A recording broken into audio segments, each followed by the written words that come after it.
Assalamualaikum warahmatullahi wabarakatuh. Waalaikumsalam warahmatullahi wabarakatuh. Yang jawab salam saya doain biar pada masuk surga. Amin. Yang kagak jawab saya doain biar pada masuk angin. Masuk angin kagak enak bang. Apalagi kalau nggak punya bini, ya nggak ada ngerokin cuma muntah doang. Dibilang, ya guys tanya, iya dibilang ngidam tapi laki. Biar nggak pada masuk angin, saya ulangi lagi salam saya dah. Assalamualaikum warahmatullahi wabarakatuh. Waalaikumsalam. Iya bang, kue jadi keluarin semua. Bungkusin buat saya taksi saya. Mana saya bawa pengawal 2 lagi. Belum pada makan itu bang 2. Bismillahirrahmanirrahim. Alhamdulillahillazi arsala rasulahu rahmatan lil alamin. Wassalatu wassalam ala imamil mursalin Sayyidina wa maulana Muhammadin wa ala alihi wa sahbihi ajma'in amma ba'du. Rabbi sahli sadri wa yassirli amri wahlul 'uqdatam min lisani yafqahu qawli. Shadaqallahul azim. Hadratil mukarramun, para alim ulama, para ustadz, para guru, para kiai, wabil khusus diantaranya guru kita yang hadir malam ini. Saya kagak dikasih catatan sama nama ya Ustaz. Ini Ustaz siapa? Ustaz Murtado dan Ustaz Husin. Ya. Al-Mukarram, Al-Ustaz Murtado dan Ustaz Husin. Yang mudah-mudahan selalu diberikan kesehatan dan panjang umur, diluaskan rezekinya, dikabulkan segala hajat-hajatnya, dimustajabkan doa-doanya, dan insya Allah ilmunya bermanfaat untuk kita semua. Belum selesai aku nganterin kue. Masih banyak nggak? Isinya apa?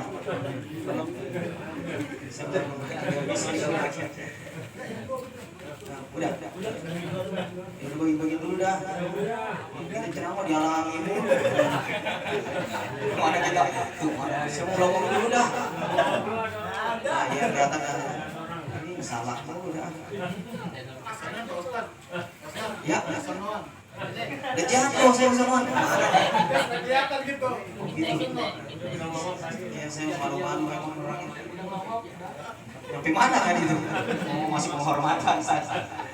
Yang saya hormati para tokoh pemerintahan, tokoh masyarakat, para sesepuh, para dedengkot kampung sini yang saya kagak sebutin atu-atu, namun tidak mengurangi rasa hormat dan takzim saya. Wabil khusus yang saya cintai, yang saya sangat hormati, keluarga besar Bapak Samsudin beserta keluarganya yang mudah-mudahan selalu diberikan kesehatan dan panjang umur, diluaskan rezekinya, dan selalu dalam lindungan Allah Subhanahu wa Ta'ala. Ngomong-ngomong tadi, sebelum saya mau menyampaikan ceramah apa nih saya? Terlebih dahulu saya mau kenalin dah diri saya. Saya tinggal di kampung Pondok Gede sono. Ya tadi kemarin lagi nyasar sedikit lewat jauh juga. Iya, nama saya Mustafa Al-Madinah. Kalau nggak percaya tolong diklik di YouTube ya, ada tuh garis doyong Ustadz Petir. Jangan dilihat doang tapi disubscribe. Itu bisa dikasih nama petir, saya mengikuti aja. Kalau kata orang-orang sih Pak, katanya saya lirik-lirik Dude Herlino. Cuman dilihat dari sedotan. Ya elah. Hadirin jamaah yang dimuliakan Allah. Bicara masalah pernikahan, kadang-kadang kalau saya bicara tentang nikah, kadang-kadang saya suka sedih Pak. Kadang-kadang saya suka sebel Bang. Apalagi kalau pengantinnya duduk di pelaminan, kesel banget saya. Jadi bawaannya saya pengen nambah lagi. Iya, sebel aja. Gitu. Hadirin jamaah yang dimuliakan Allah, malam ini kita dikumpulin bareng-bareng dalam keadaan sehat walafiat. Kumpulnya kita bareng-bareng mudah-mudahan mendapatkan cucuran rahmat dan hidayah dari Allah Subhanahu wa Ta'ala. Kumpulnya kita malam ini bareng-bareng kagak lain untuk mendoakan saya punya adik ya yang paling ganteng, Abang Usup, yang besok mau hijab kabul. Mudah-mudahan diberikan kelancaran dan kemudahan. Jangan sampai salah ucap Bang Yusuf. 3 kali ucap saya gantiin pokoknya. Iya, gak gesap, latihan dari sekarang. Nah benar, 3 kali ucap salah gugur. Suruh cari dah yang lain. Apalin dari sekarang. Kalau kamu lihat di luar gugur. Hadirin jamaah yang dimuliakan Allah, ada satu kutipan dalam Al-Quran surat 30 ayat 36 surat Yasin yang berbunyi Subhanallazi khalaqal azwaja kullaha mimma tunbitul ardu wa min anfusihim wa mimma la ya'lamun. Maha suci Allah yang menciptakan segala sesuatu serba berpasang-pasangan. Jadi makhluk yang diciptakan oleh Allah yang bernyawa semuanya ada pasang-pasangan. Ya, ada pasangannya. Bukan cuma manusia, binatang juga ada pasangannya. Kambing pasangannya dengan kambing. Kambing kagak mungkin pasangannya sama kebo. Kesian itu kambing. Kucing pasangannya ketemu kucing. Enggak mungkin kucing pasangannya sama kuku. Udah berantem mulu rumah tangganya. Kuda pasangannya sama kuda. Enggak mungkin kuda pasangannya sama kunyuk. Tahu kunyuk? Makan pisang. Nah kalau kunyuk pasangan sama kuda, lah kelolor itu kunyuk. Begitupun diciptakan adanya langit sudah pasti adanya bumi. Adanya siang udah pasti adanya malam. Adanya halal udah pasti adanya haram. Adanya gendut udah pasti adanya buruk. Adanya ganteng udah pasti adanya ya biasa aja dong. Jeleknya itu jangan dibawa ke sampingnya ya.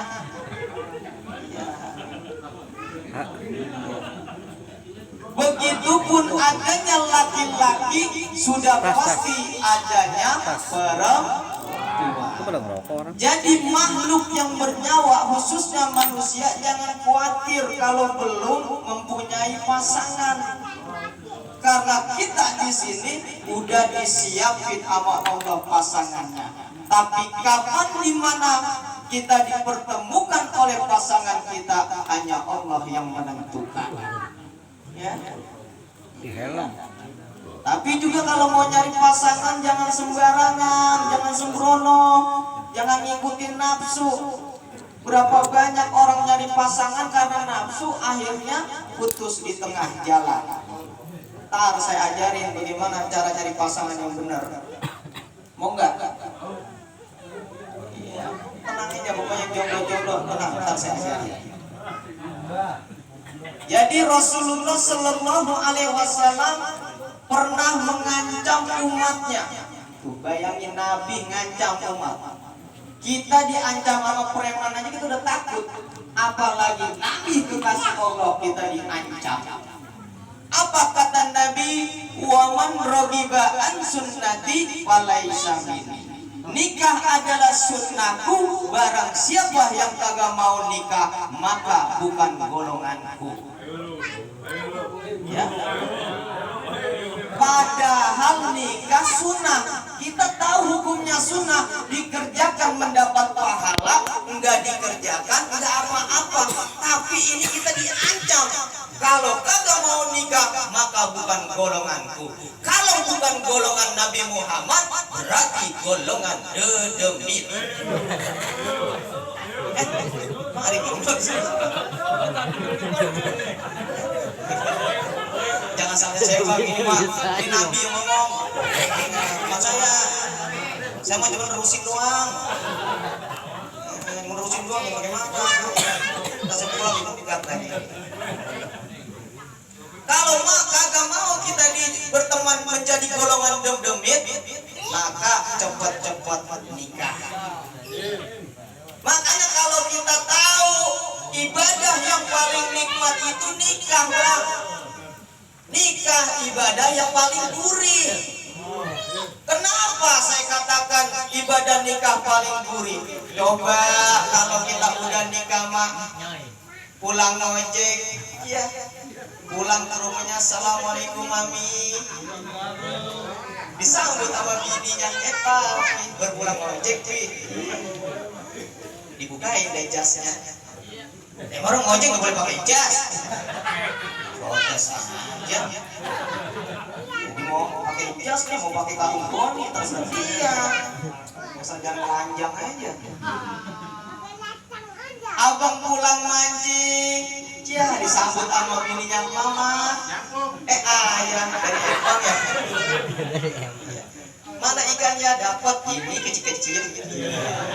Gurih. Coba kalau jomblo kerja dari pagi seharian pulang malam, pulang dia ke rumah. Dia pulang ke rumah bun. Yang nyabut sabun.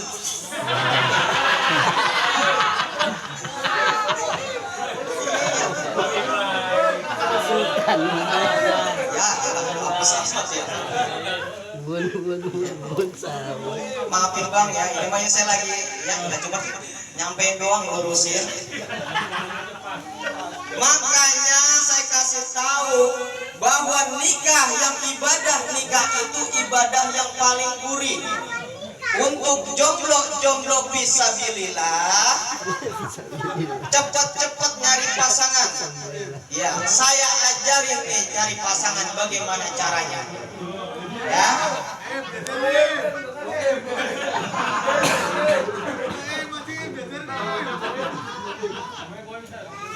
Boy.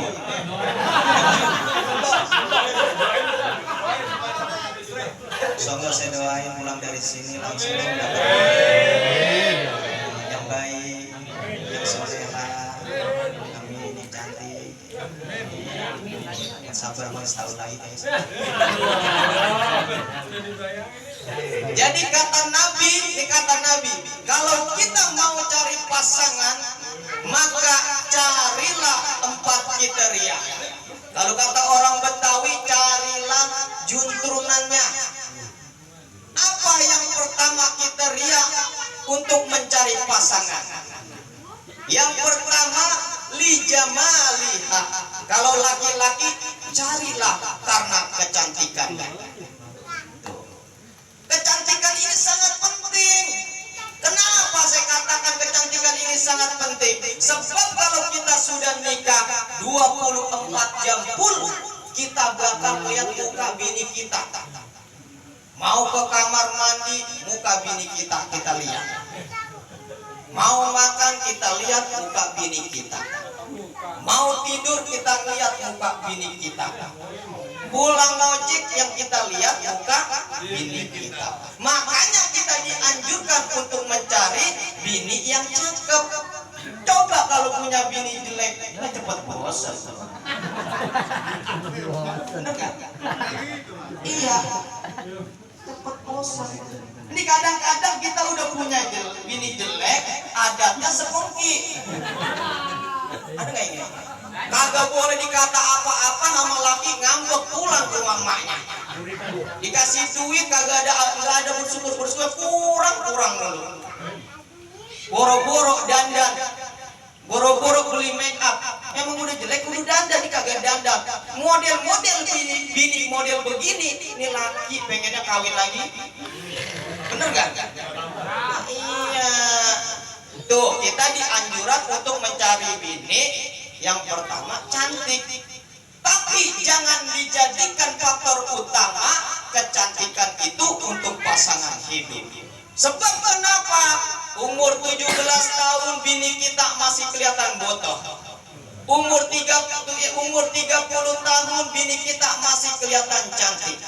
Tapi kalau sudah umur 70 tahun, biar kata dikasih make up yang paling mahal, setan aja kagak mau ngelirik. Lah orang udah keriput kulitnya. Bener nggak? Mau ngapain? Kulit udah keriput, jalan udah bongkok, kesandung semut jatuh. Mau pakai make up? Banyakin zikir aja. Kalau udah umur di atas 40 tahun atau umur di atas 70 tahun nih bapak-bapak nih, ibu-ibu, udah jangan banyakan neko-neko. Kalau perlu tasbih telan. Iya, sholat Jumat kalau perlu berangkat dari hari Kamis. Udah mau ngapain lagi? Udah tua. Gaya-gaya. Jangan gosip-gosip dulu dah. Tuh pasangan yang pertama kita dianjurin kudu nyari yang cakep. Lalu yang kedua kata Nabi, kalau kita ingin mencari pasangan, lihasabiha, cari karena keturunannya. Nih kalau kita keturunan orang susah cari. Kalau kita keturunan orang jelek cari yang gak ada cakepan, biar merubah keturunan. Kita jelek merubah keturunan, tapi yang cakep ketemu yang jelek rusak keturunan. Bener gak Pak? Nah iya. Tapi keturunan itu jangan dijadikan faktor utama. Kenapa? Ada yang bapaknya Nabi, anaknya durhaka. Nabi Nuh. Ada yang bapaknya durhaka, anaknya Nabi Ibrahim. Ada juga yang bapaknya kiai, anaknya preman. Ya. Ada juga yang bapaknya darah biru, dia kebelangsa. Orang keturunan ke-15, saking turunannya nyusruk, miskin-miskin juga. Jadi keturunan jangan dijadikan faktor utama karena enggak abadi. Lalu yang ketiga apa yang kita harus cari kriteria pasangan kita? 5, lihat, carilah karena kekayaannya. Boleh kita dalam Islam dianjurkan cari yang kaya. Siapa sih yang kagak mau hidup kaya? Duit banyak, rumah banyak, sawah berhektar-hektar, kontrakan 100 petak, ya mobil mewah. Siapa yang kagak mau? Silakan cari kekayaannya yang kaya. Tapi jangan dijadikan faktor utama kekayaan. Sebab kekayaan itu tidak abadi. Betul nggak? Berapa banyak orang kaya pada tersesat? Berapa banyak orang banyak duit sombong? Berapa banyak orang banyak harta lagunya tengil? Berapa banyak orang yang jadi kaya jauh dari Allah? Makanya jangan sampai kita dijadikan faktor utama kekayaan. Lalu apa yang terakhir? Carilah lidiniha karena agamanya. Tuh, ini kalau udah satu akidah, satu agama, ya insya Allah dari agama ketiga itu akan dibawanya. Kalau misalnya orang hidupnya miskin, dengan agama dituntun jadi kaya. Dia jelek, agak cantik, dituntun dengan agama jadi cantik.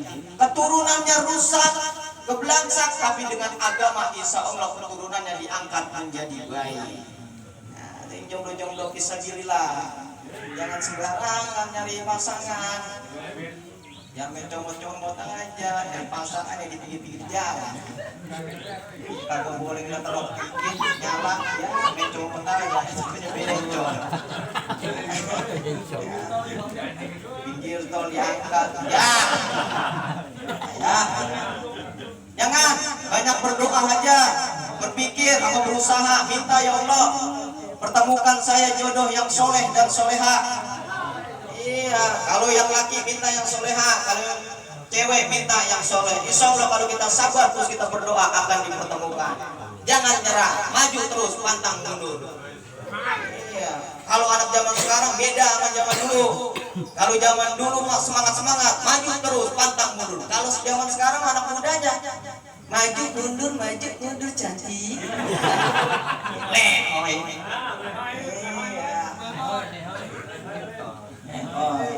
tuh, ini buat Bang Yusuf, ya, Bang Yusuf nanti kalau udah berumah tangga, bagaimana caranya kunci agar rumah tangga kita bahagia, ya?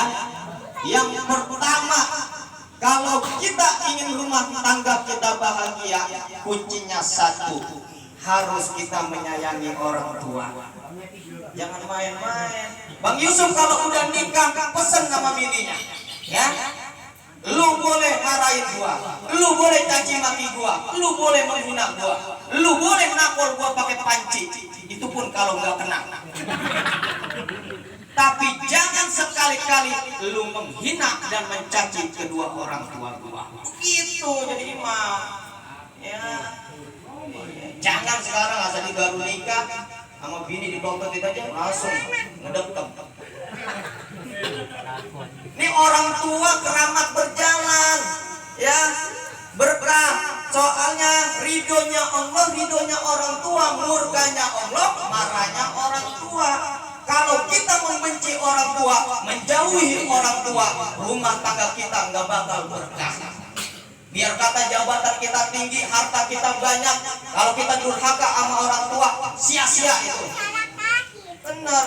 Makanya dalam Islam dianjurkan kalau kita berbicara kepada orang tua kita, ilmu kita tinggi, pangkat kita tinggi, jabatan kita tinggi, dihilangin dulu. Kita seakan-akan merasa bodoh di hadapan orang tua kita. Jangan ini kadang-kadang datang rumah orang tua bukan ngasih duit, malah minjem duit. Mak minjem duit sama mak, kalau di rumah anak belum pada bayaran. Emang gak punya duit itu kalung nyalah enggak, jual dulu ke mama diganti. Ya udah dikasih, buru-buru diganti. Kira lagi banyak duit, lupa sama orang tua. Susah ingat sama orang tua. Kutuk aja Pak jadi batu. Anaknya gitu mau kutuk aja. Mungkin kalau maling kundang dikutuk jadi batu aman. Kalau sekarang dikutuk jadi batu, habis kolesin. Batu apa itu? Batu durhaka. Ya, nggak ada.